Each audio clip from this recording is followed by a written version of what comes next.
treated like a punk. You know that should hurt us. You better watch how you're talking and the way you're walking, cause this life alone will leave you lined in chalk. Been spending most of life living in the gangster's paradise. Been spending most of life living in the gangster's paradise. Awesome. Well, thank you guys so much for tuning in. And we got the thumbs up, so we're good. Awesome. Perfect. We have John Curcio in the studio with us. Where are you, Jeff? I looked at the computer screen like that's where the camera was. I got my Bestest Mench here, Brandon Horswell. What's up, guys? And our guest today is Ryan Marshall. There you Ryan go. Marshall, yeah. Yes. Thanks for having me. Oh, thanks for coming Thanks for coming on kind of a short notice. It was like, what, 2.5 week Yeah, notice? not too bad. Yeah. Generally, I like it anyways. Yeah. Don't want to figure stuff out too far in the future. Yeah, exactly. But yeah, that take was a lot better. It's not scripted. Yeah. Now it feels scripted because we just did this before. Yeah. Yeah. Awesome. Yeah. Still learning. Awesome. Well, we have a great show, first Spotify show, so this is really exciting. We have a survey going on for Crane Racing. The link is in the description, so if you guys see that, it'd be muchly appreciated if you could fill that out for us. But now we're going to get down to the nitty-gritty with our boy here, the Kansasville kid. It's still hard to say Komet, the Kansasville Komet. But we'll start with your nickname. So why Kansasville Komet? Just trying something new. Gary Cornell up at Pit Road Apparel came up with it and kind of looked good on the t-shirt, so give it a shot, you know. I think I'm getting a little too old to be called the kid nowadays, so. Yeah, I might agree with that, yeah. I don't know that I've ever seen a kid with a full-grown beard. Well, A nicely grown beard, I have to say. Even when I was a kid, it was still there. Yeah. Man, what age did you start growing your beard? Oh, 16, 17, somewhere in there. Man, I look like Nathan when I was 16, so I couldn't grow anything. I was going to say, I don't think my beard started growing in until like probably 1920 or something like that. Yeah. I mean, you got the beard that I'm jealous of. And Ashley's going to say no, but, you know, that's just, I'm just jealous of your beard. It's great. So, Gary Cornell came up with it. Yep. You were called the Kansasville Kid before that. That's kind of where you stepped into the Wisconsin Wingless, was being the kid. Was there any other nickname before that? Just a general, Flying Ryan. I had that for a little while when I was, really young. But it seems like everybody who's got the name Ryan in races, that's their nickname, Flying Ryan. Exactly. So, yeah. It's nice to have something different. Oh, yeah. Yeah, the only thing that I have to say about the Kansasville Komet is it just sounds like it's more like a sports team, where the kid is more like, even when I hear kid, I don't even think of a goat. I think of Ryan Marshall. Sure. You know? But, yeah. So your number 7X. Yep. I know that's not your choice. That came from, or was that your choice? It's my choice now. Okay. It was kind of my choice the whole time. It became the 7. When I was racing over at Team MSR, Nikki Sullivan actually ran the number 7 street stock back when I was a kid. Okay. So I figured, racing for that team and, her being part owner of the team, it'd be kind of cool to keep the number back, come back with it. And yeah. We had pretty good luck with it right away, so it kind of stuck. And then when I went over to Eddie Boyd in MLS, he asked me what number I wanted to run. I said I kind of like to keep the 7 just because it's working out. We're kind of getting that branding going on a little bit, so I'd like to keep with it. Yeah, I mean your 7 font is legit too. Like there's fonts out there too. Like for whatever reason, 59 looks really good to me if it's in a specific font. Like Sure. that is just. But your 7 is just not 7. It's like you said, a brand, Right? And it looks really good. And I'm glad you took that over from Team MSR. What number were you running? Because you ran modifieds before this and go-karts and stuff like that. What were your numbers then? I ran 38 all through go-kart racing. Street stock I ran 38. And then modifieds, when I first started racing modifieds, the plan was I was going to race modifieds with me and my dad. And my dad was number 38 when I was growing up. So I was kind of being a little cocky, and I said, you know what, 37 is one number closer to number 1. So well, I had the worst luck with that number for the entire time I had that number, so that didn't work out so good for me. Oh, man. Would that have been karma? I think it was. Yeah. Oh, man. Yeah. And then I ran a number 9 modified for a little while when I was racing for Sully. That was, I think we ran like half a season with that thing. Yeah. And then got in the sprint car. And that was 2019 or 18 when you ran Sully's modified? 2019. 2019. Yep. 2019. Yeah, because I remember it was, is it you and was it TJ Smith came in the same year? Yeah. Yeah, both modified guys. Yeah, he was really good in modifieds back then. Yeah. And I heard about TJ Smith a lot more than you. Yeah, and he should. He had much more success than I did in the modified. Is there something that you prefer, that you'd say that you prefer over the modifieds into the wingless?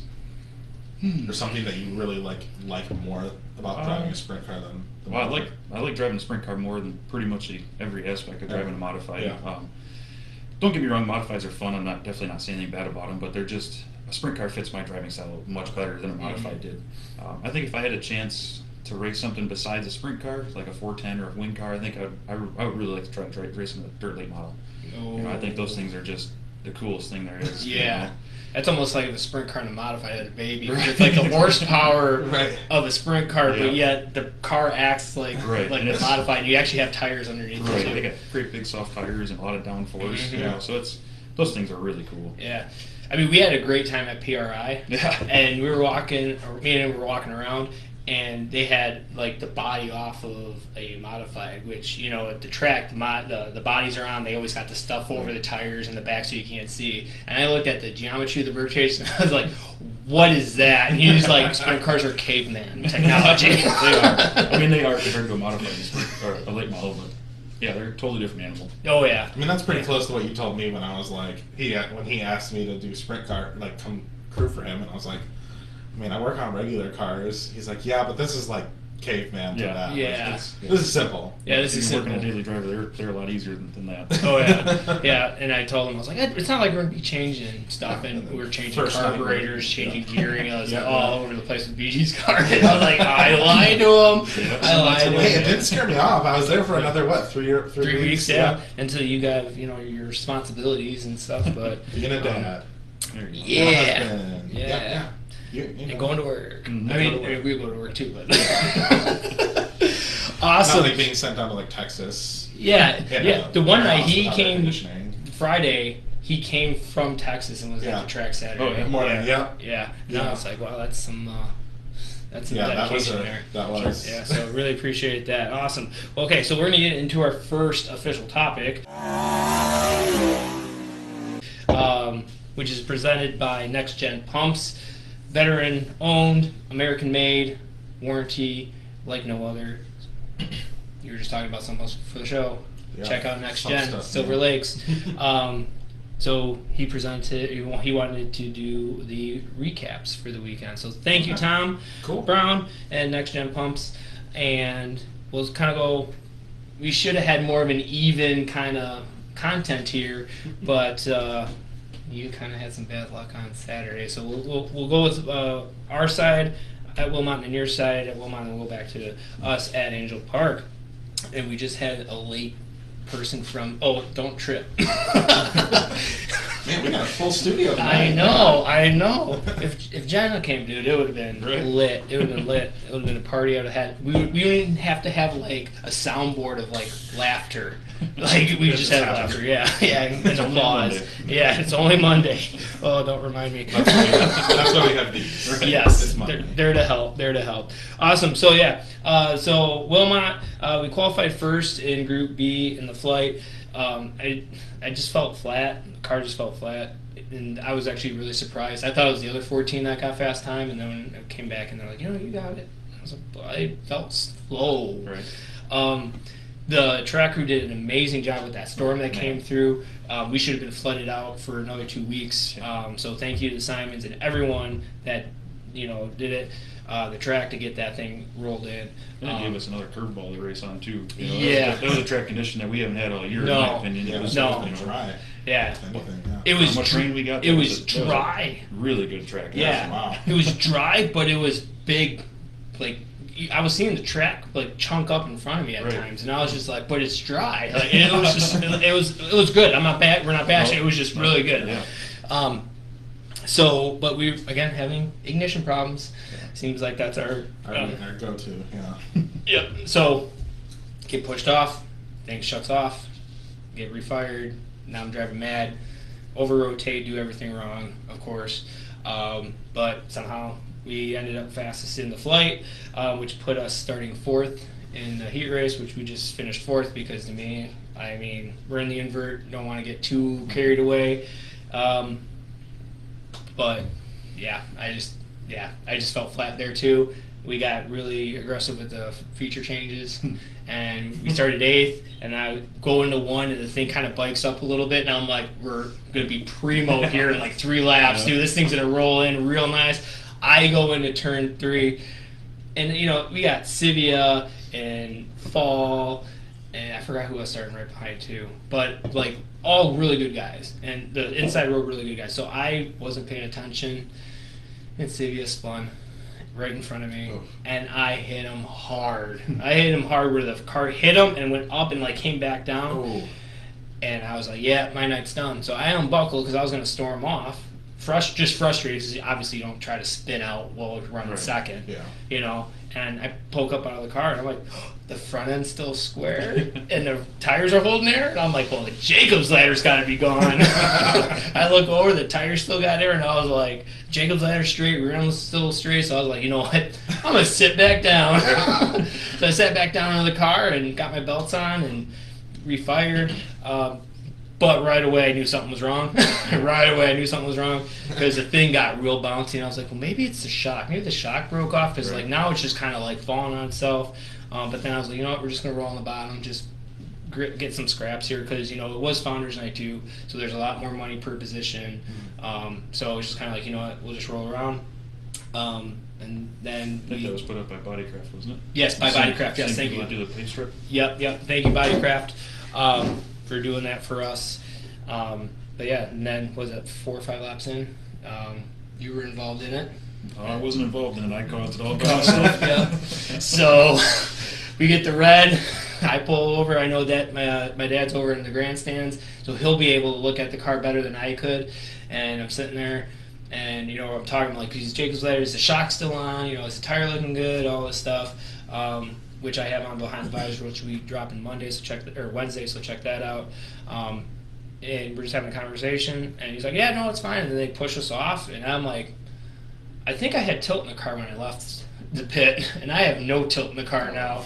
And going down the back chute, I let the hands off the wheel, and the thing is just going straight as an arrow. And I'm like, yup. And then Zelski's pointing, and Dodd's pointing at me, and I'm like, yeah, okay.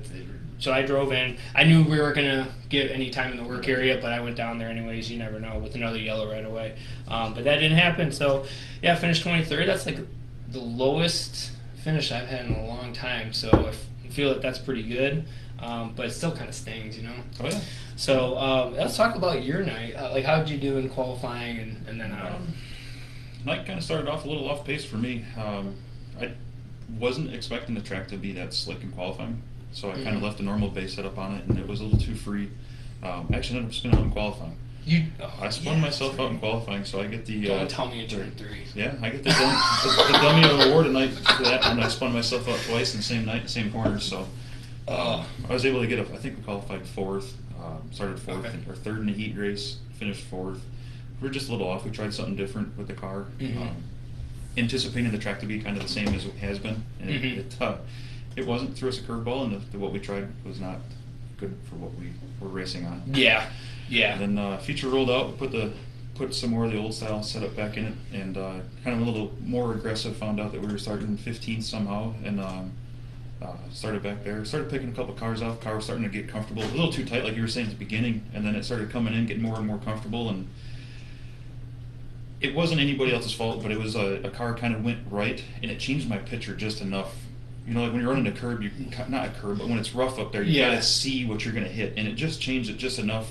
When the car got out of my way, it was like too late to catch it, and I knew it was one of those type of deals like, you know, you're going around, so just look over the shoulder and see if you can, you know, try to make somebody miss you. But I feel bad for Hensley Racing. You know, they got caught in my mistake, and he ended up going over, and I was glad he was all right. His car wasn't too tore up. Yeah. So. Yeah, it was, you know, like this. We had some fans in the stands too that came back and they're like, if you thought your guys' night was bad, you know, Baylog, like he was leading, spun out. Same thing, Sivia. It was just a track that even the champions make mistakes on. So, yeah, you're throwing me off, Brandon. I'm just messing with or trying to see the settings. 'Cause Oh, okay. We got a comment that it looks like it's stretched, but I think it's just because our just- viewers are used to the long camera view that we've had been using. Yes. Yeah, Because I look at it on my phone and it doesn't look too stretched. I think it's just because I'm Yeah. used to the old way that we've done it. Which Yeah, is where you like can see our this. knees. Yeah. So I think that's just that. Oh yeah, Jeff's got on. Okay, yeah, we're a little stretched, but hey, I make them wide, right? I can't let people pass. Make it wide. Make it wide. All right, so let's say hi to Karen real quick from Florida. See, you're out in Florida now. People know your name. Awesome. Thank you so much for tuning in, Cliff Johnson. Oh, we're gentlemen now. What are you guys laughing at? I think that Karen is their aunt, right? Yep. Oh, aunt. That's your aunt. Oh, okay. Awesome. All right, cool. Yeah. Cliff Johnson, great race Sunday, Derek. Missed you, Ryan. We all missed you. Although, when was the last time a Ryan didn't win at Angell Park? So we were like 50% gone, 50% of the competition's gone. What's up, Sean? And, okay, it is stretch for sure. All right. Well, this is the first one, so we can't win them all, right? You can't go out there and win. What are you gonna do? Yeah, only if you're Marshall at It's Angell my Park. way. Yeah, only if it's Ryan Marshall at Angell Park. First time there destroys us, right? And it could also be like Facebook settings too. I mean, hey, Yeah. eventually goals, get it on YouTube Live. Oh yeah, I know that's we the have goal. to. I think we've talked about it, and I think it's what we have to have a certain amount of views that we can get, so we can actually do live stuff. So Yeah. if we start posting videos to YouTube and make that something you guys can see on Facebook, Yes. we have to get a certain amount of views if we want to use YouTube's live settings. Yes. So if you're Yes. on and we post stuff to YouTube, start watching. The more views Yes. we get, the faster we can do it live to YouTube instead. Yes, and not that we leave Facebook, but Right. it would just be We an can run it added- on all, actually, Yes. at the So same for time. all the Spotify listeners that are listening right now too, if you guys want to interact with us, head over to our Facebook page, Crane Racing LLC on Facebook, 7 p.m. Central on Mondays, and you can comment and you can be a part of our show too. And I guess that's something we also mentioned in the beginning that they didn't know is we made the joke about the script. Oh So yeah, The joke was we wrote a script that we tried to stick with for all of our trailers, our Spotify listeners, and it took about 19 takes before we realized that we are not script people. Yes, We're just better at live, and so we did it live Yeah. in one take. We're like, that was it. that was it. Gorgeous. I mean, I did hit the table, and it did. Boom, I'm We like, did hit the- oh, I hurt the ears a little bit. So They're used to that, so it's Yeah. something we do. It's just gonna happen. awesome. All right, cool. Well, topic number 2 here,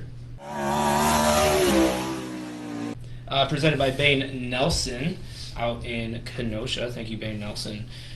This one came from 2 weeks ago, 3 weeks ago. It was when we were not racing, when I was not racing, but you guys were racing in Wisconsin Wingless, and just talking to some fans and stuff in the stands.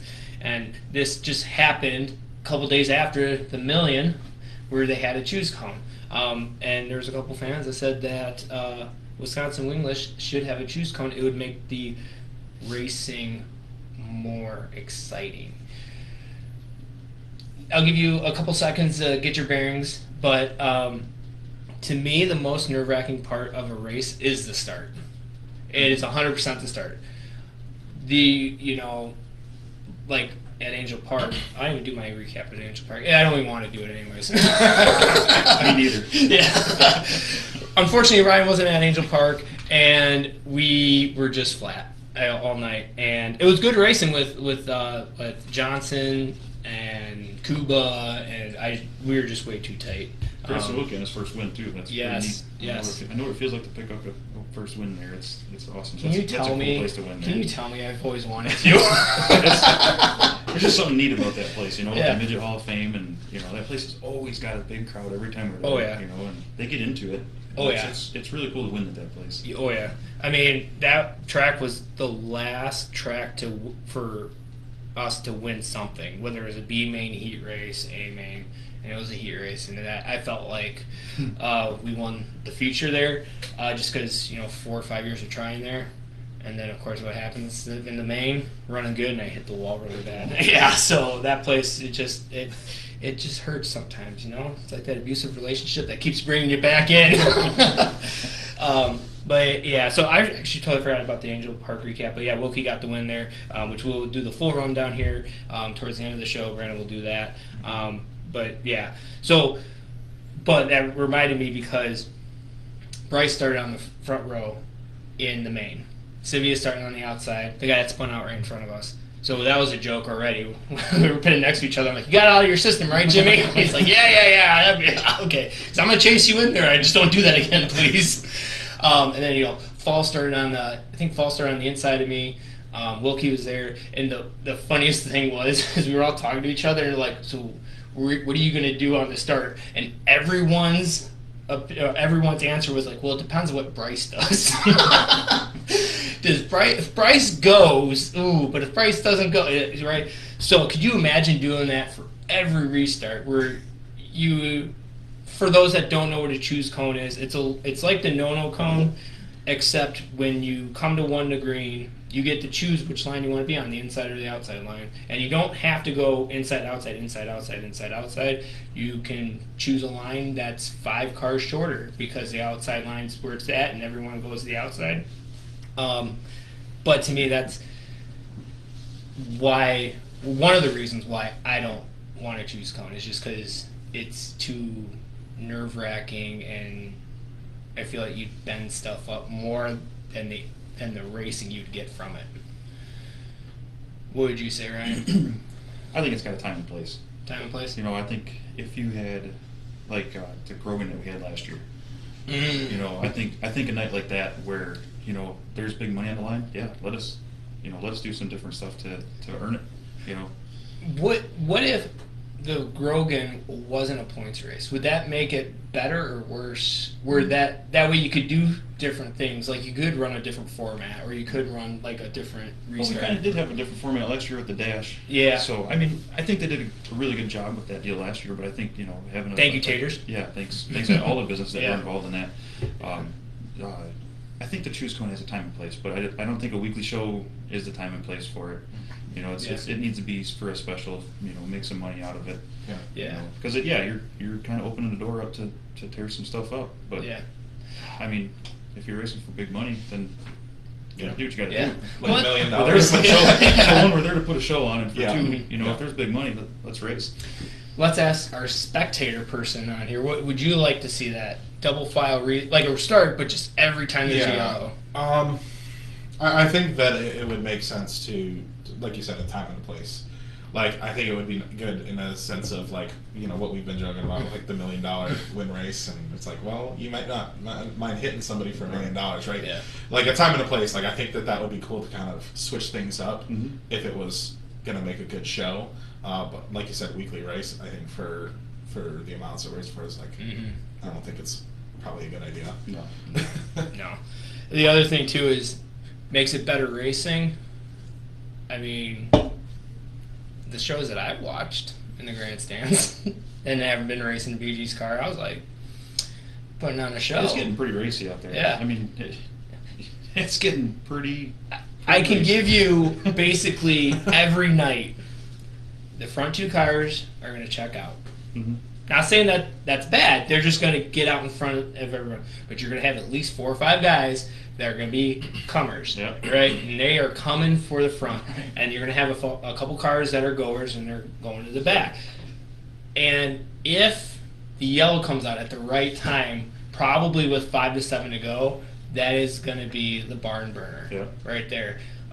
Just like when I jumped the cushion leading it, right? That yellow just happened to come out with 4 to go or something, and that changed everything. That turned that race into, pretty much a 2-horse race into, it was all 4 of us at the end there, racing. Yeah. And I mean, like that race was my favorite race, even though, bombed it there. But that was one of my legit favorite races of all time. Just, Rossman, Zelski, you, me. I mean, I wouldn't even say it was like a really 2-horse race. It was kind of like 4-ish. Right. It was just like 2 by 2. Yeah. Kind of spread out a little bit, but then once that yellow came, I mean, you went from 4th to almost winning it. Yeah, And we went from 3rd to 4th to, depending on what Rossman and Zelski did, we might have been 1-2. I don't know. Yeah, it was pretty close. Yeah, so, I mean, I think the Wisconsin Wingless is a collective group. I mean, even at the back when I'm watching, there's no one just putting around last. Right. It's. I mean, last week I had to start back there. It's pretty interesting back there. Yeah. There's a lot of different driving styles. It's interesting. Oh man, yeah. I've been back there a couple times this year, and yeah, it's very interesting. I feel like once you get to like 14, 13, somewhere in there, like the racing just becomes hard. Like you have to drive it in 10 times deeper than you ever think you should, and that's just to maintain with them. If they're running the bottom and you go to the top, or the other way around, like it's yeah. So I'm gonna on my decision. If we were to do this, I would say like no, but leaning towards something where it would be like a Grogan or something. So I think we can all agree on that. Yeah. Okay, good. We're all friends. Yeah, I really do enjoy talking to Marshall because we can argue about stuff because he sees it as a 6 and I see it as a 9 and we argue for like an hour and then we're still drinking. Yeah, like I love talking to Marshall just about stuff. All right, so this will bring us into our third topic, which this might get a little bit heated too. Social media, is it good or bad for racing? We know where I stand. Where do you stand? Come on, we know. I think we all know that after my little rant the last time. I mean, okay. First episode, dude. I guess first episode on here. Yeah. In the right setting, it's good, and I think when people lose sight of the fact that like they're just willing to say whatever they want because they're not in front of somebody without repercussions. Well, hide behind the keyboard type thing. Hide behind the keyboard, and it just makes messes of things, and it's like. You know, would you have really said that if you were in front of them? Right. Right? Like, I'm probably not going to say something right to your face, right? Because you'll probably just be like, you know, right? Remember what the hint helmet on or was? helmet off, right? I guess that's the question, right? Yeah. Do you remember what my hint was for him 2 weeks ago? Yeah, I do. Yeah. I do remember what the hint was, yeah. And you're Person sitting next you to him wouldn't now. want to get into a fight with. Yeah. Physical. I can fight with words with him, but I don't want to. Oh, so you're going to hide behind the keyboard? No. No, yeah, no. Yeah, I mean, that's pretty much where I stand. I'm sure you probably think the same thing, but where do you stand on that? I think social media is, if you use it the right way, I think it's the best thing for our sport. Mm-hmm. I'm trying to figure out how to word this the right way. There's no way that we can ever use it the right way enough. But it's very easy to be used the wrong way. Yeah. And it seems like nowadays that there's a lot of people that are losing track of that. Yeah. You know, It's almost like it's easier to put it negatively Right. than it is to use it Right. as a positive thing. Yeah. kind of like when you grow up being a kid, and you got nothing nice to say, don't say it at all. Kind Mhm. of thing, Yeah. You know, just Yeah. Well, there's I no mean, reason for it. yeah. You know. I mean, well, that's what I try to do as much as I can too. Like even to the point where I'm just like, yes, Wilmot's doing new bathrooms. Like that's the place to take a deuce before driver's meeting now.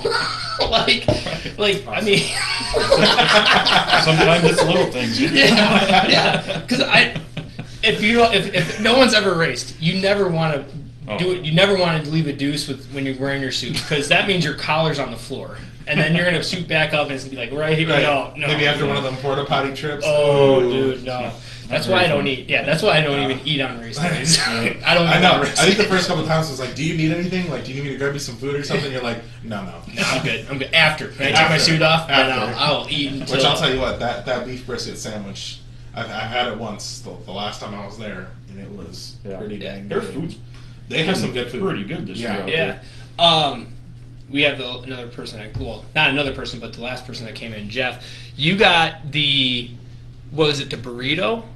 And that was like a track day special, right? So it wasn't. That was good. It was good? It was filling. Yeah. Dude, I had that street corn pasta salad one weekend. Whoa. Yeah, I think that was a That was the special one too. that- yeah, yeah, it I think that was. was a special too. That was good. So Wilmot even has food specials, and I come back. And that was the night that we're not racing, right? So me and Jeff were drinking beer and just hanging out and stuff, and I'm like, I'm gonna go get some food, so I get food and come back. And then he comes back and he's got a burrito. I'm like, where'd you get that? And he's like, from there. And I was like, I didn't even see that. Like, oh. Yeah, because it's usually like a little sheet off to the side. Yeah. You gotta look. Yeah, you gotta look. It's just like when you're gonna pass for the lead. You gotta look, right? So yeah, I mean, this is just one way that you can use social media as a good. You know, I mean, we're just talking about food at a racetrack. Like, you know, you come for a dinner show. The racing's got to be good,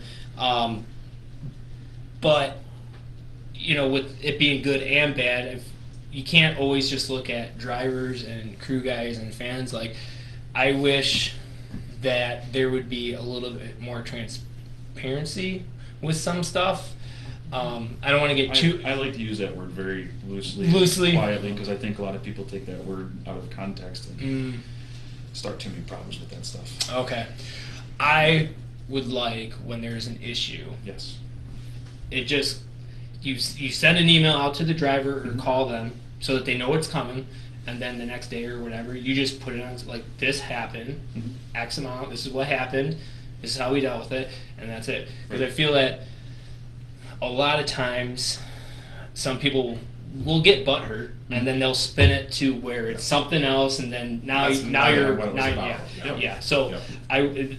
so not only drivers can make it look bad. Not saying that the series is trying to make it look bad. I think that there's a time and place for them to just nip it in the bud right away before it even starts. Yeah, if we're doing something wrong as a driver, that's what the officials are there for to do. Yeah.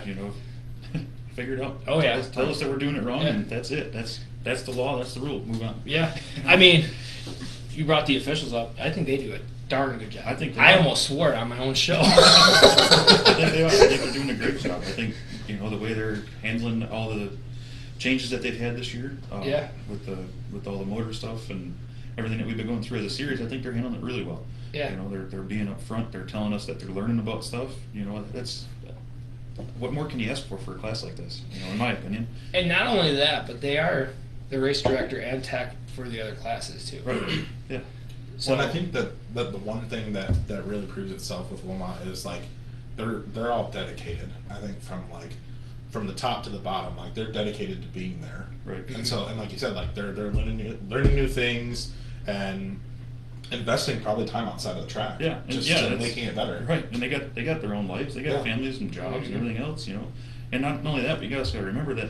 Look how understaffed they are at the Oh, yeah. racetrack too. Like every night we're at the racetrack, you look through the infield, it's like, man, there's hardly anybody there. But you never know it, everybody right? that's working's got like 4 different hats. What they Yeah. got to do throughout the Yeah, night, right. Mhm. So they're doing a heck of a job. Oh yeah, and we will, because I think this ties in a little bit to this topic that we're bringing up because of where we were Saturday night, time wise. Yeah.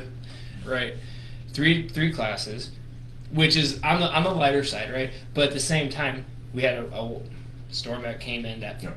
If we didn't have the gravel that we had in the pits, we would have been talking flooded. about it. Yeah, Yeah. we'd have been just talking about Angell Park, Yeah. which for both of us might have been a little bit Yeah, better. me, that's for sure. Right? But so there's that, right? And I've seen some stuff on Facebook about your comments and stuff about how you should try. It's like, well, Sinclair isn't like, hey, we should have 3 divisions and then we should hit curfew and start eliminating features. Like that's my goal tonight, right? Yeah. No, like everyone's doing their best. Just like what you ask of John, right? Just do your best. If we fail, we fail, right? Right. And I'm sure Sully's the same way with you, Jeff, right? Like just do your. Oh no, we want you to suck. Okay. Never know what's selling. Yeah. Right. Well, just like with Maddie and Dave and you, like if you just give me your best and we still fail or you still can't hit, like that's you're doing your best and that's all you can do. And I think that's where Wilmot was on Saturday night with the situation. Like I said on Sunday at the drivers' meeting, the ambulance was tied up for an hour, Right. a total of an hour for the night Yeah. because they had to wait for a transport. Wow. Okay, so now let's flip that. Let's just say Wilmot doesn't hold that ambulance. They let the ambulance go. They start racing again. What would have happened if a fan got a rock to the head or a driver needed immediate support? What would if you're going to judge on the one side about how we didn't run on time and we should have done it differently? That's the only other option that you can do, right? Yeah. And I mean, you can't account for something like that. Yeah. It happens. Unfortunately, it happens. Yeah. Whatever happened, I hope best for them too, because they were tied up for quite a while Yeah, out there. yeah, they're sitting over there by the scales or whatever. Yeah. Just, that's my take on it. Is they tried. Right. There's just stuff outside your control, Right. Yeah. Right. How many cars did we have between wings and non-wings that needed to be pushed? Yeah, I think it was almost 70 cars. 70 between cars. Both classes. And Wilmot did a great job Yeah. too. Like Yeah. I think only one truck had to come back for the heat race. Right. Like Yeah, they had more trucks than normal. It seemed Yeah, like. yeah. Like only one push truck had to come back for that last car for the heat race, and we were fired. Like, it was what, lap and a half, 2 laps maybe, Mhm. waiting for cars, and you're already lining up Right, and yeah. stuff, and you're coming to green. Yep. But yeah, so that's what I wanted to bring up with the social media is like stuff like that. Like, well, if you're gonna think about if it's that they did it wrong, well, what would they have done differently? Let the ambulance go. then if someone gets hurt, then who's going to get yelled Then at? you're up even worse, Yeah. even a worse position. Then so Yeah. that's, I mean. And then you're going to be yelling, well, they should have just waited, right? Yeah. So there's no winning on that situation. I don't think. But 100% Wilmot did the right decision there. You have anything to add to, Brandon? Or no? Okay, all right, cool. Just want to make sure we're good. You guys, John, Jeff? No? Okay, cool. Man. Yes. Oh, we're rocking the Ryan Marshalls. Yes. Oh yeah. Jimmy says IE. Yeah. IE. Oh, what's up, Jim? He's on it, man. It just popped up. That's it. What's up, IE? Oh yeah, thank you, IE, for helping us out on Saturday. That was really, really much appreciated. All right, topic number 4 here. Another one that I've heard. So this one I think is gonna be the juiciest. Because it's social media. I mean, that was pretty juicy, but I think That's this one's what gonna she be. Yeah, that's what she said. I was trying to hold it back. I can't. Yeah, I can. Left me smiling, satisfied.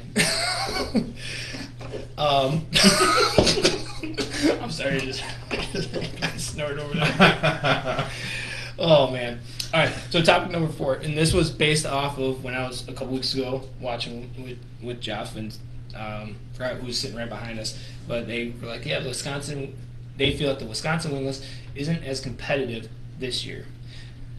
Now, what? But that's kind of like, that's just how someone could feel about it. What's hot? Well, to me, hot's over 80 degrees. What's hot to you, right? It's just what you prefer. So I guess my question is, what looks like a competitive year when you have 13 different winners, like we did in 2018, or where we're at now in 2023 with 5 different winners,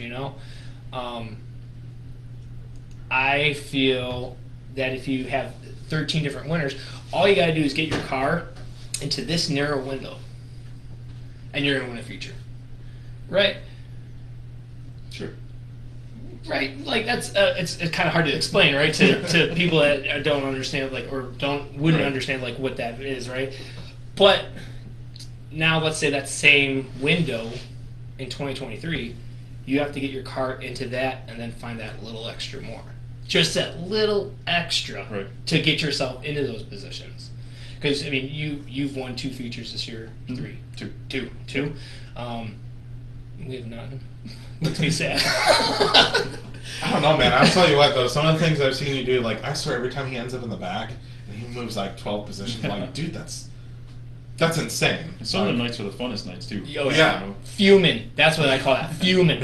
I've seen red. I think on that first time it happened, you can hear me on his camera going you're like a bat out of heck.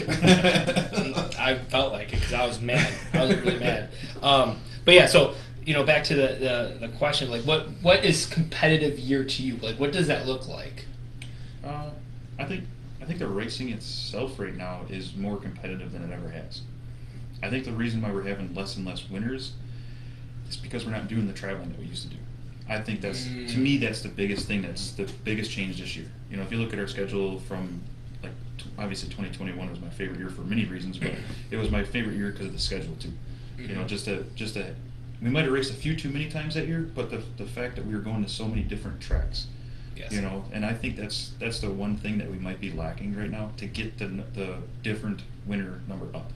Okay. When you go to the same place every week, like we were just talking, we tried a different base setup. Then you start, one guy hits it, and every week you start going back to the same pattern, and then everybody else is just trying to catch him. Where if you're going to a different racetrack every other week or every week, whatever. That doesn't really exist. Yeah, we have our base setups, but it's I like Angell Park because of the way it fits my driving style. You and your brother loved Francis Creek because that was your guys' driving style. Yeah. So that's where I think they're coming up with that theory is the fact that we're not doing enough travel. Yeah. But at the same time, if you look at the top 10 from the top 10 starting positions from. Not necessarily your set because you were out of the top 10, but you're still one of the guys to beat. You're fast there. I mean, you look at the top 10, you're any one of those top 10 cars can for sure win it. Yeah, I mean, you know, absolutely. We've seen guys come from 15th, 18th to the podium before. Mm-hmm. So you can win from anywhere at any track. It just, when you're racing on the same track, you're going to have the same people, I think. Okay, Johnny Fall says schedule has been blank missing tracks this year. Yes, I mean like you said with the track stuff, the one track that you could never figure out, like I was saying in the recap, like Ryan has won Angell Park for like 2 years straight. Ryan has won, right?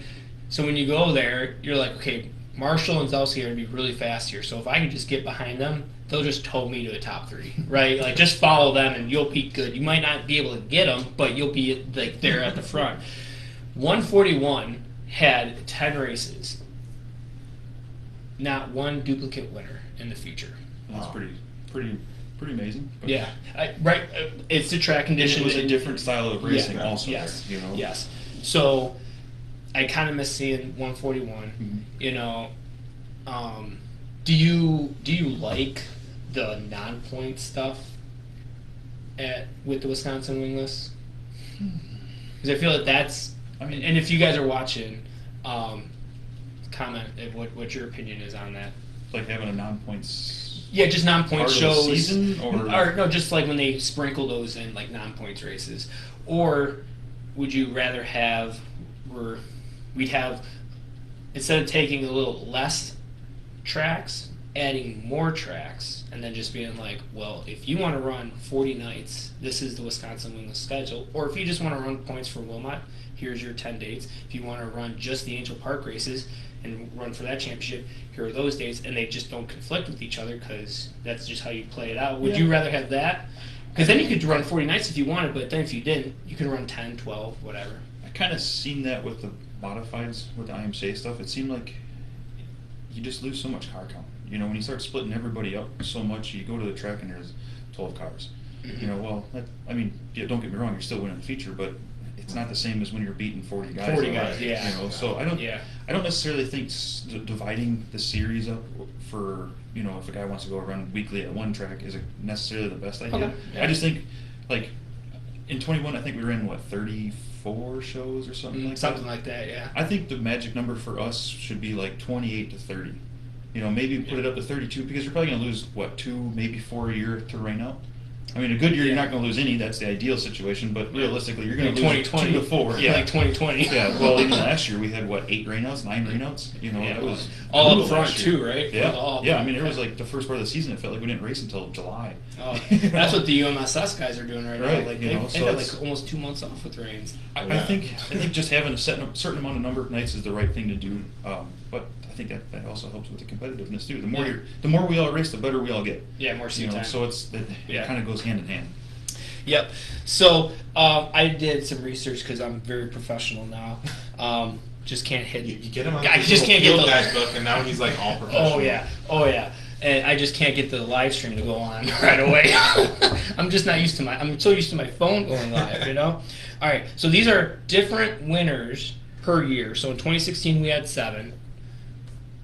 You know, but we only had 2 traveling tracks, and we only had, or not 2 traveling tracks, just 2 tracks.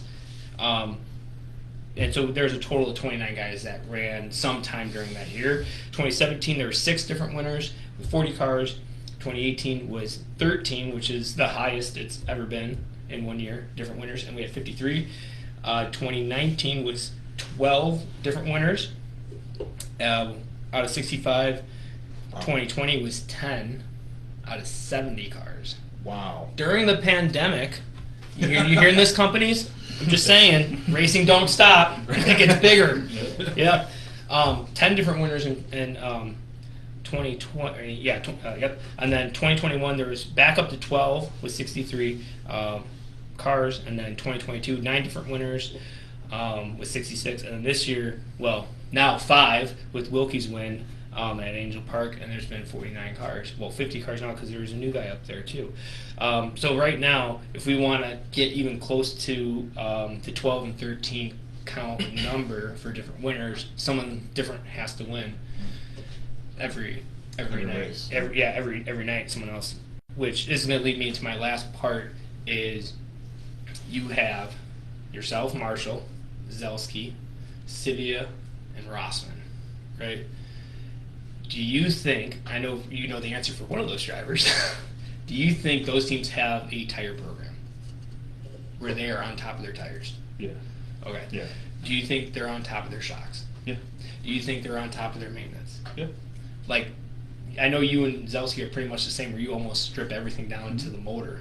Yeah. Almost pull the motor out. Well, you had to, unfortunately, this time. But right. Okay. Now, I could say, now that's not fair, but at the same time, that's just like how seriously you guys are taking this, right? I could still say that there's probably 2 or 3 other drivers that do the same thing, but they're missing that luck. Right.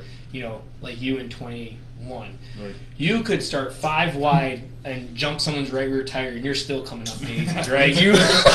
You're still coming up strong. I think me and Clayton were talking about that a couple weeks ago. I said, man, when it's your year, it's your Yeah. year. You can't do anything wrong, and it just... And that's Clayton's year this year. Right. Right. Every time I see him kind of get himself into a situation, like, oh man, there it goes, and pops out of it. Yeah. Oh, I know bikes. exactly. I know how that feels. I had one of those years, but Yeah. Bikes up on the cushion, goes back 4 spots, yellow. Oh, you! Yeah. But I've had those nights too. Yeah. I mean, I've had those well, nights. I haven't had those years Yeah. like you guys had. Right. So I would say that those you 4 especially, and then those other 2 or 3 drivers are in, I would say, that elite status. And then you got guys that do tires, do shocks, do maintenance, but just not as serious. Right. And then, which I would say that's probably most of the field. And then you have the guys that they're not looking for anything; they just want to have some fun, and then Sure. there's nothing wrong with that. Right. So I would say too that even within those tiers, the smallest tier is probably 7 guys, and those guys are the guys running up front, putting on a show. You have those other guys in the other tier.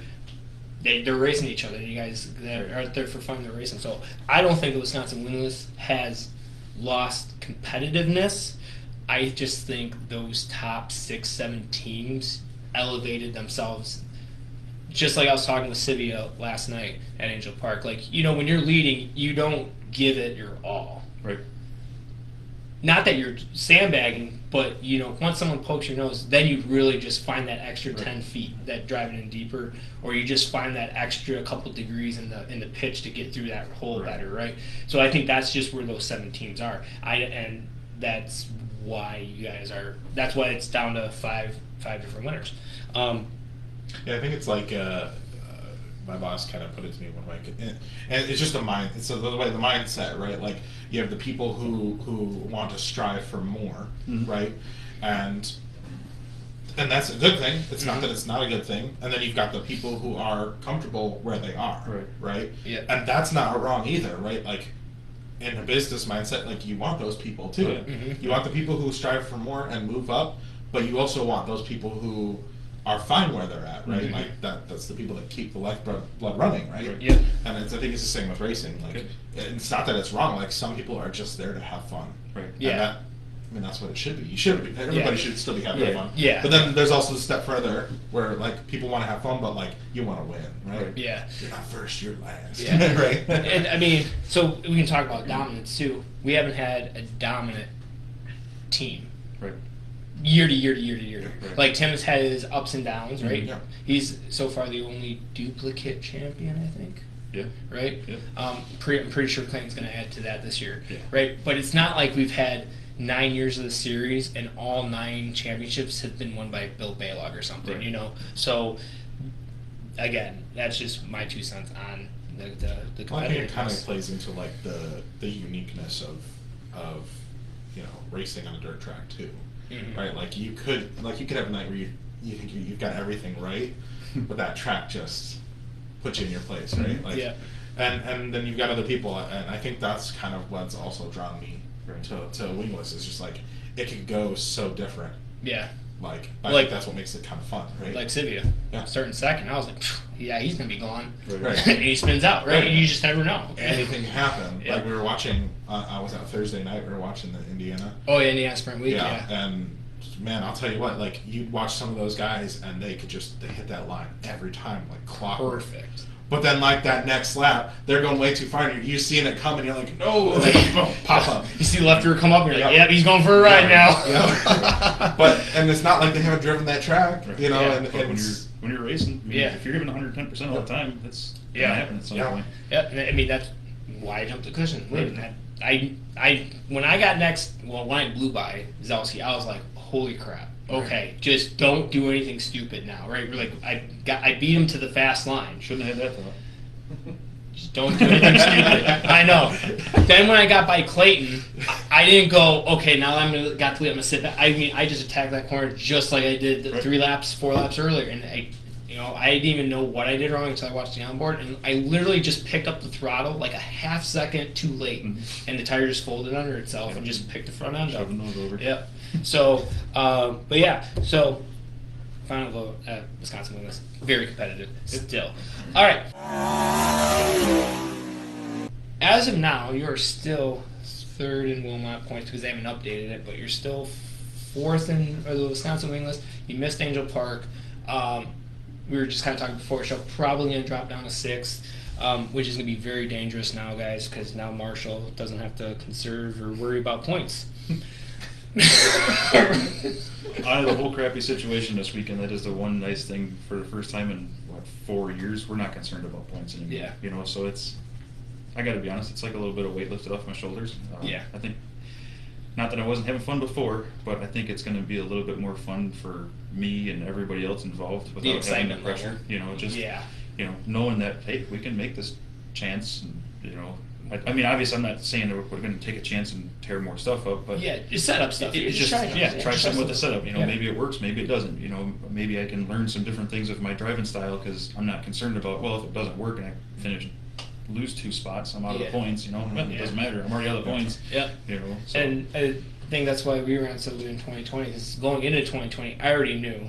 Right. But before COVID even happened, but I already knew we were going to miss like 4 or 5 races. Right. So, all right, well, I'm just going to go for it. And if I junk a car, it's not like I was planning on coming out next weekend anyways. Right? Yeah, I definitely don't want to do that. Yeah, right. It's a little different when you own your own stuff. Not Yeah, when you're driving somebody else. You don't very want to tear true. yourself up. Yeah, very true, very true. There was a little incident on Saturday night before I pulled off with the flat. Like there was a guy. I'm like, if this was my car, that would have ended different. So I totally understand that. Yeah. But yeah, so yeah, not racing for points. That's going to be dangerous for the rest of us, just because you're going to once you find that stride. Right. That's why we ran so high, is because we found our stride pretty early in the season and missed a couple races. We still ended up top 10, so that's going to be dangerous. So your next race is going to be August 5th at Wilmot Raceway, right? Awesome. We're going to be sitting out this weekend. And then the fair, the 12th they're off leading up to the fair, and it's my cousin's wedding. So first wedding on my family side that I'm going to in a long time, so that's going to be fun. So our next race is going to be on the fair on the 19th, and then for the upcoming race at Wilmot is August 5th. It's family night. General admission is $15. Kids 11 and under are free. Gates open at 5. Action starts at 6. And for the racers, the pits open at 3. And they will be running the Wisconsin Wingless Street Stocks, Mods, and Bandits. That sounds like a recipe for Cowboy Up. And I'm going to miss it. Oh, man, that's going to suck. All right. unless you take another date night to the track. No, I mean driving it. Okay. Driving it, yeah. Yeah, when you watch a ruddy track, you're just like, I'm glad I'm not out there. But when you're in it, you're like, this is actually kind of fun. I'd say so. Yeah, yeah. Like, you just tell me. That's not usually my specialty. Yeah. It wasn't, but now I kind of actually like them after going down to Indiana. Yeah. He was telling me, I was a couple weeks ago, like, you weren't racing or something.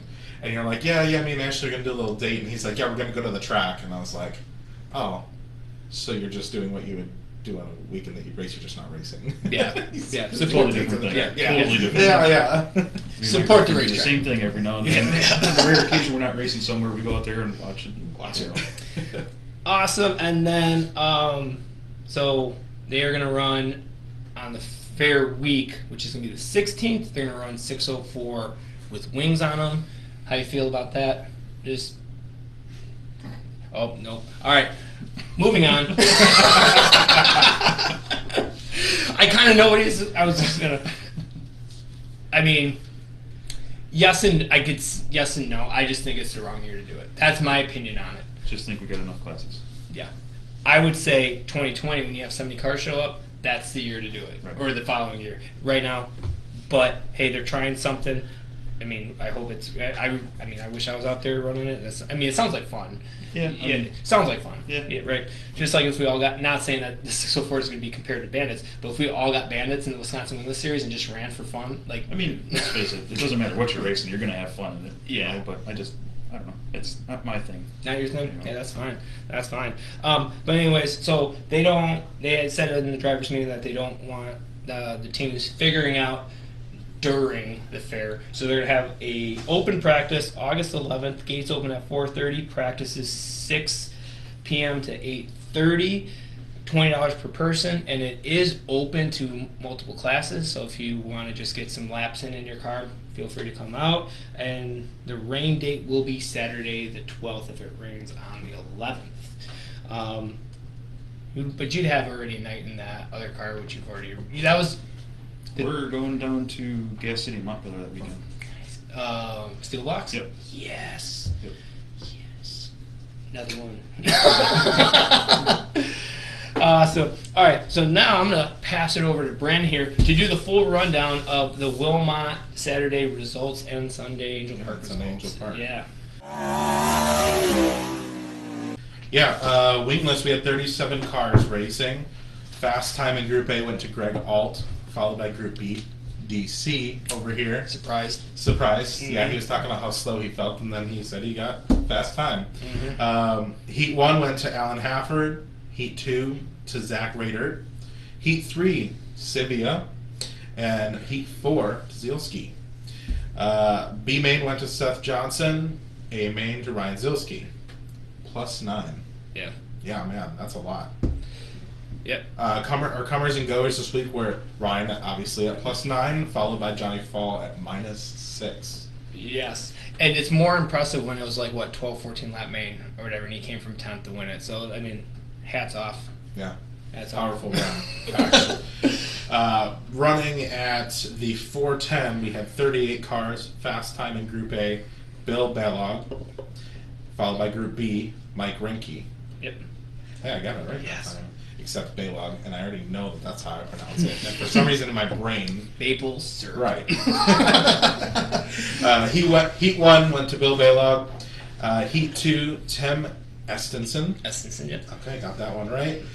Heat 3, Dave Utek. Heat 4, Scotty Thiel. Dash 1 went to Tim Estenson. Dash 2 to Scotty Thiel. B main, Tyler Rankin. And A main, Brennan Crouch. Yep. Okay, and that was a first win. Career win. Yeah, And I missed it. I was sitting on Yeah. staging. that's got to feel pretty good. I know we talked about that a little Yeah. bit. But And he's a kid, too. Yeah. He's young. that's Yeah. awesome. Yep. Comers and goers for that were Travis Arenz at +9. Hey, we got a thing going here. Yeah, +9 on I know. each. And Dave Utek at -16. Six. Oh, Yeah. row. Does that not look like a Yeah, 16? sorry. I forgot my Sorry. glasses. Yeah. Oh, Yeah. man. Oh wait, Okay. was it 16? I don't know. So for whatever reason, when I do my race pass, sometimes it doesn't show if they DNF. So I try not to put the guys at DNF because that's just like a kick to the Yeah, right. right. So, but no one said that they DNF'd. I'm like, there had to be a DNF in there. So that's why I was like, I feel that this is right. So yeah.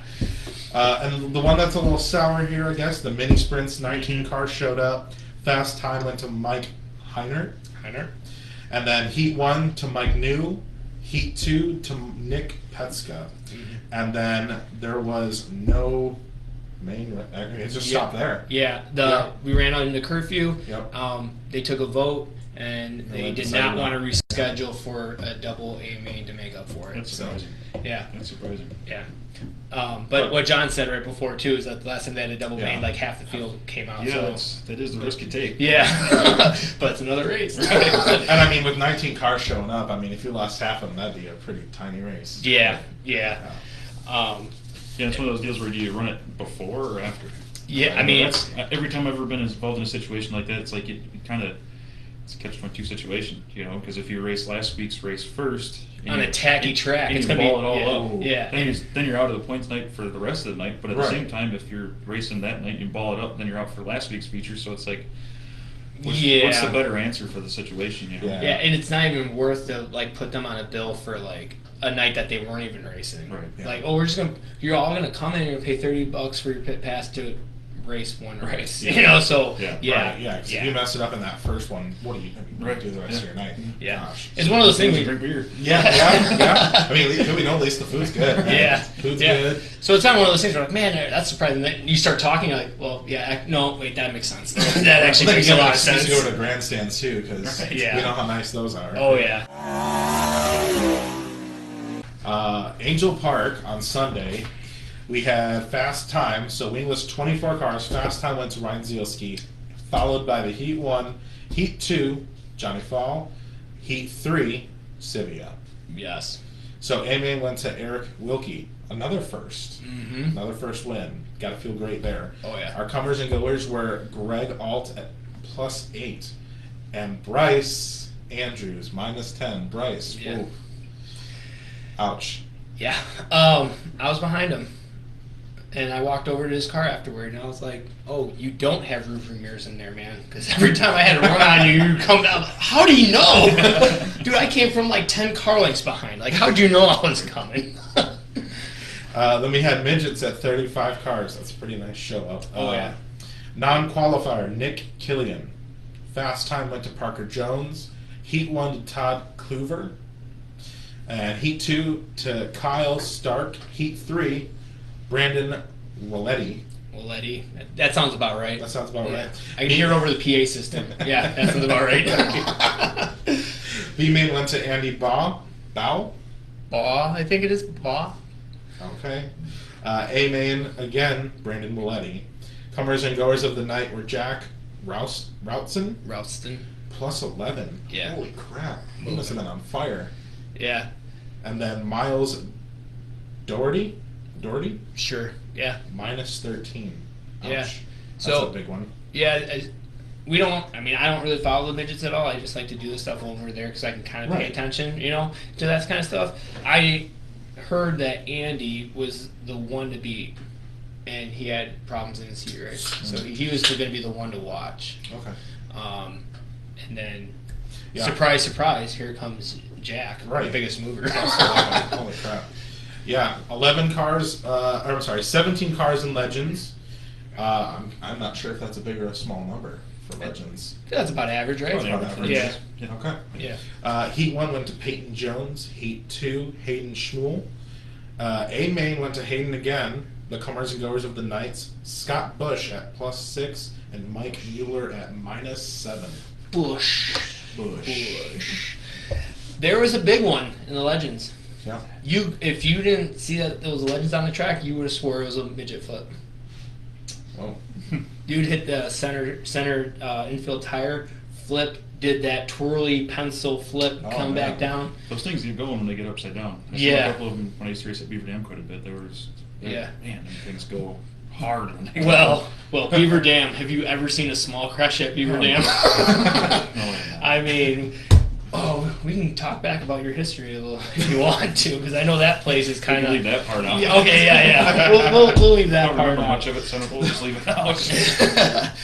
Awesome. All right, well, now it's game time. So I came up with a game. I actually heard from another podcast. You gotta fake it till you make it. But no, I just renamed it. It sounded fun. I'm always engaged when they play it. It is the late breaking podcast. They do a lot of Formula One stuff. So it's really entertaining. So it's gonna sound a little tricky, but once you start playing it, you'll understand it a little bit better. All right, so we got 6 questions that I've come up with. The answer are numbers. Okay, so we're going to start off with Ryan Marshall here. He's going to get to pick whichever question he wants me to ask him. You should have just went with the 6-sided dice. Yeah, but then you're going to get 6, 6, 6, 6, 6, 6 all the way through. So we'll have Marshall. He'll pick out a question that he wants me to read.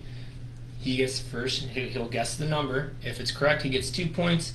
If he doesn't get it right, Brandon, you have a chance to steal. Okay. And all you have to say, if the correct answer is higher or lower than the number he came up with. But if you get it wrong, you lose 1 point. Okay. Okay? And we're just going to keep going back and forth. Alrighty. Marshall. 1 through 6. 2. 2. Okay. Oh, this is good. Jimmy Sivia. Ever heard of him? Mm-hmm. Okay. One Hot Tamale. All right. He has won a ton of heat races in the Wisconsin Wingless, sanctioned by the IRA. Yeah. How many heat races has he won? Oh, man. I bet you he's got to be close to 50. Close to 50? I think so. Give me a solid number. 52. 52. That is wrong. Yeah. Brandon, higher? High side or What's low the side? time frame on this? Since 2017. 2017. Higher. You would be correct. Wow. Yes, he has 64 Wow. heat race wins, and he's actually on a streak right now. I had to get, yeah, he's 8, yeah, because of last night too. 8 in a row? Yeah, 8 heat races in a row. Really? Yeah, Wow. he is on a hot streak. I think one year he got like 17 heat races, and it had to be Too bad 20. things don't pay. Yeah, I think it had to be 2021 when he did that too, because there were so many races, right? Sure. Wow, awesome. Okay, Brandon, 1 or 3 through 6? Let's do 4. 4. So, let me make sure I got this. All right. What is the largest car count to start a Wisconsin Wingless Sprint Series race? Wisconsin? Yep. And we're saying start the A main. Yeah. Oh. So not entries, but cars Okay. to start. Sorry, I just want to make sure I clarify that. Cars to start. Like how many cars signed in, right? No, not signed in. Not signed in. I was gonna say I'm How many I'm cars sort of started the okay feature? with that. How many cars started the feature? Ooh. I'm confused. Yeah. Let me rephrase that one. Is there a night that I don't know about? Yeah. Just a trick. It could be. All right, I was gonna have a guess if you were saying like the most like. No. number What is of the cars. largest car count to start a Wisconsin Wingless A main? Amen. Man, 30. That would be wrong. I think if Marshall wants to steal this one, it's going to be pretty easy. High side or low side? Oh, sorry. And it would be Like 20 low side. It is 26 cars. 26, dang. Wow. Yeah. And that was at I figured- 141 in Yeah. June 2019 Okay. because 26 cars started, so they didn't want to run a B main, just knock 2 cars out. Sure. So I was like, ooh, that's going to be one of those ones that kind of tricks you because Yeah. it's 24. Duh, 24. I was trying to think of a high numbered night, and I know Yeah. typically they split the difference, and I was like, okay, maybe it might be somewhere around there. All right, we are back to Marshall here. 1, 3, 5, or 6? 5. 5. Okay. Let me make sure I got this right so I can keep score. All right. What is, or hang on, I wrote this kind of weird, so I got to read it again. The single highest driver, or wait, the single highest win count for one driver for one single year was 7. How many times has that happened?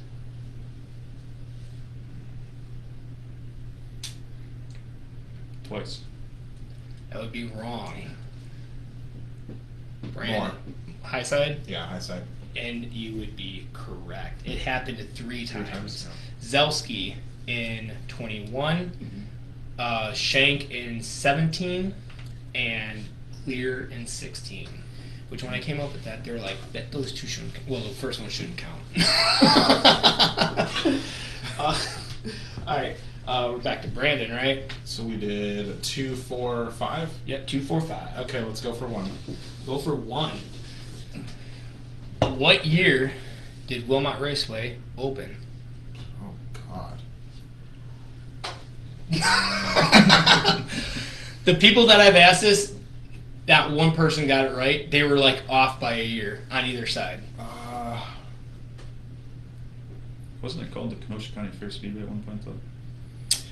This is off of Wikipedia because I'm professional, and it must be true. Right. No, it's off of Wilmot's website. It's off of Wilmot's website. So I'm I'm probably assuming- gonna shoot this really far. I'll go for like 64. That would be wrong. Mm-hmm. Ryan, higher or Is it older? lower? Is it higher? Or lower? Okay, yeah. So older will be Lower. lower, newer will be higher. Lower. Yeah. That would be correct. Yeah. 1950. 50s. Yeah. 1951. I was trying to be conservative, but yeah. Yeah, so you did number 1. And Ryan got that one. Okay, so I think it's 2-all right now. Nice. All right. So I did mention that there's one about Ryan in here. This Ryan. Oh gosh. And it's up to him. It's a 50-50 shot if he's going to get his own question. So would you like 3 or 6? 3. And he got it! Awesome. All right. This is going to be great, Ryan. All right. In 2021, the Wisconsin Wingless had a record-breaking 36 scheduled events. And you said 34. I'm like, well, I don't want him to know what the question is because I did this. So, in 2021, the Wisconsin Wingless Sprint Series had a record-breaking 36 scheduled events. How many points did the champion Ryan Marshall end with?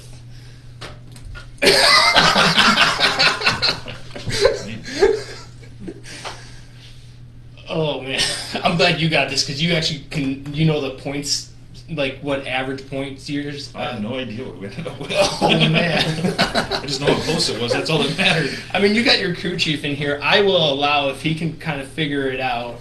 Yeah. If we can tag team this if you want. I'd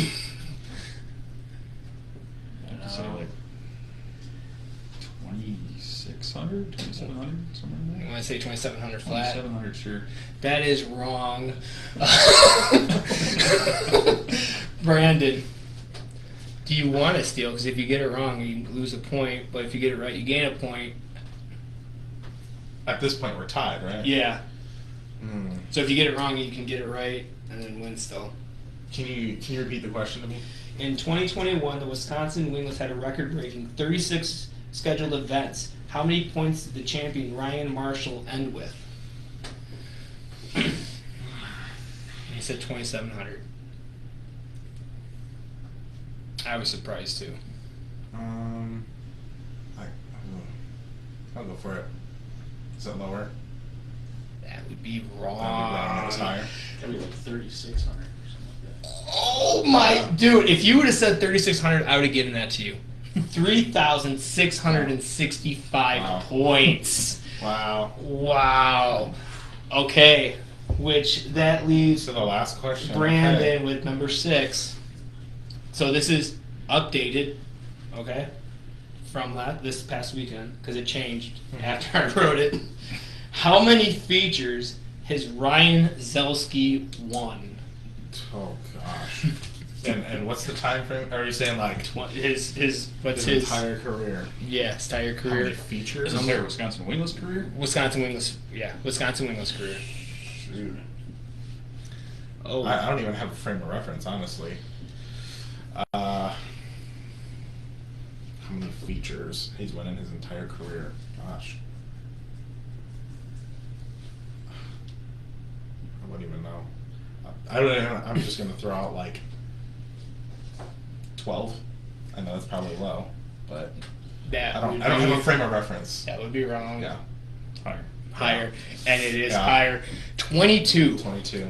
Yeah. And his number's 21. And when I did the question, he had 21 features. And I'm like, well, that works really good. And then he had to go win it because Marshall didn't show up.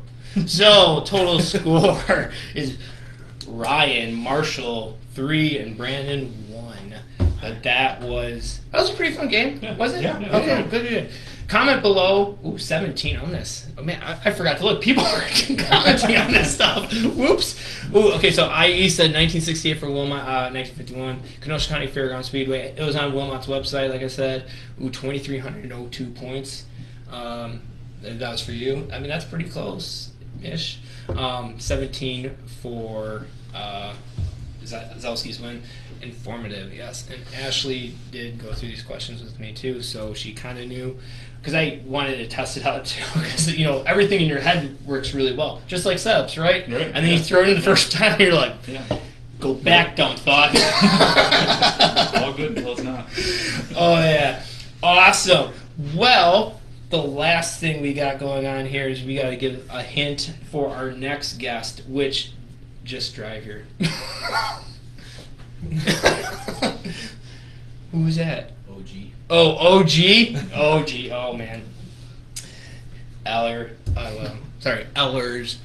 Gotta put an S at the end. So, our hint for next week's guest is they are the fastest person that we've ever had on the show. Yep.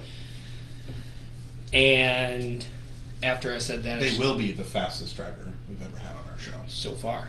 So far. Yes.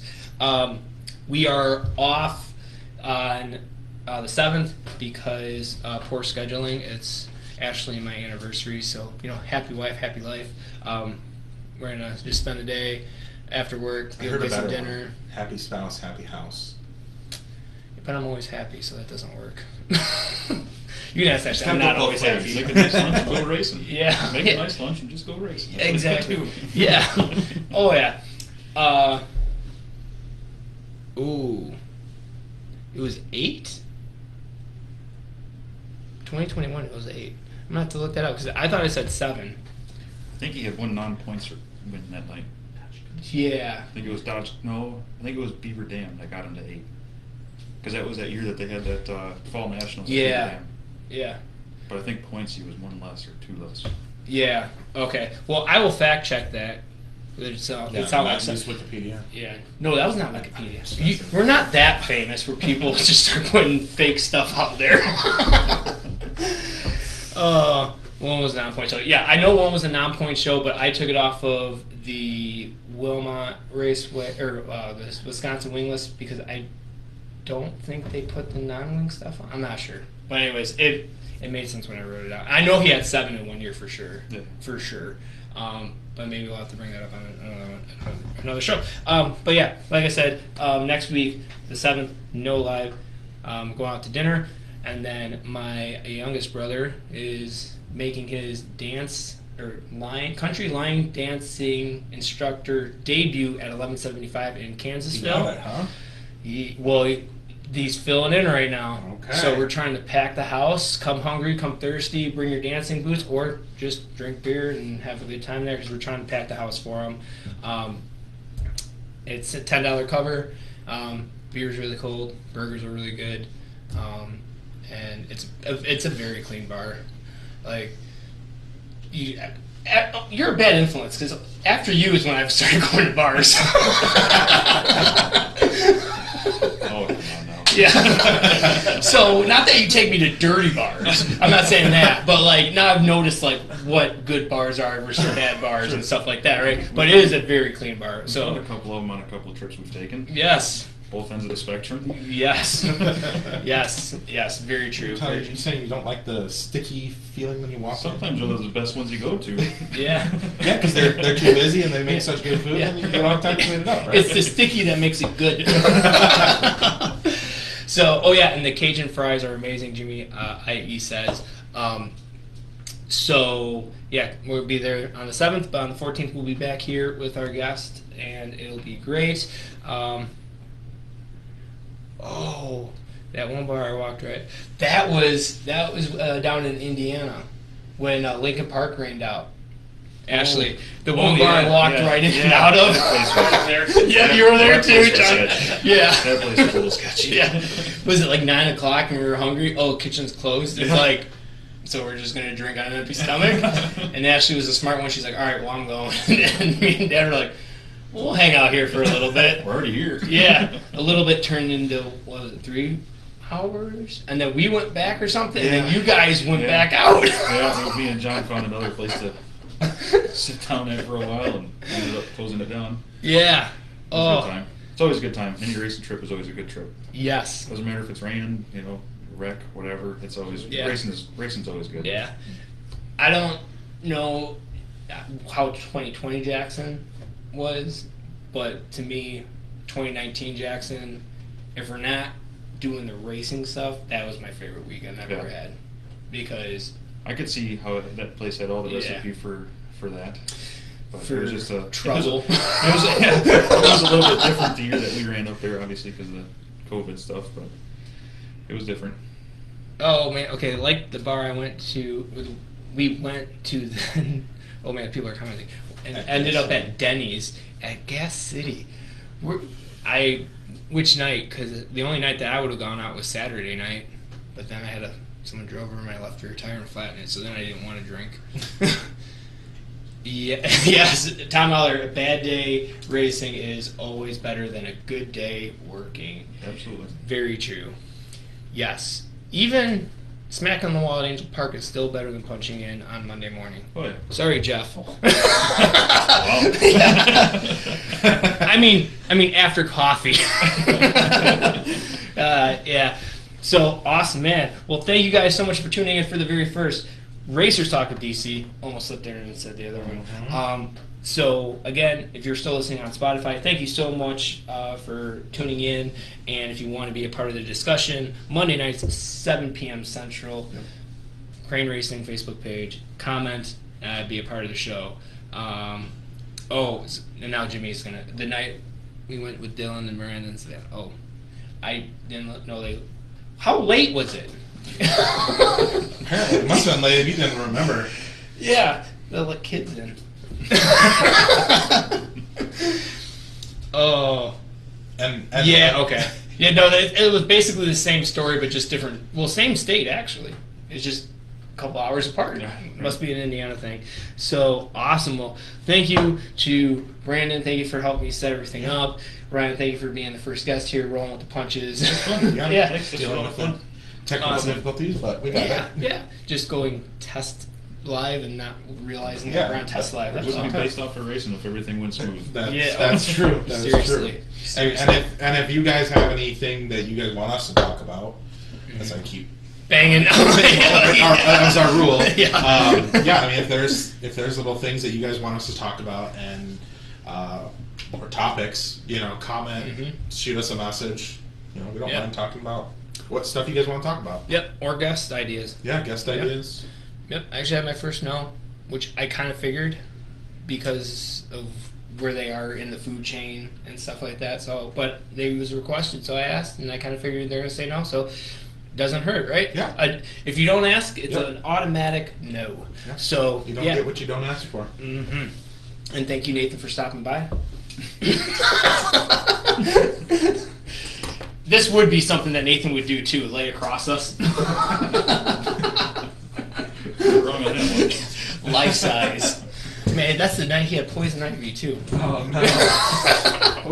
Awesome. And on that note, we are out of here. Thank you guys so much, and we'll see you in 2 weeks. Peace out, Girl Scout.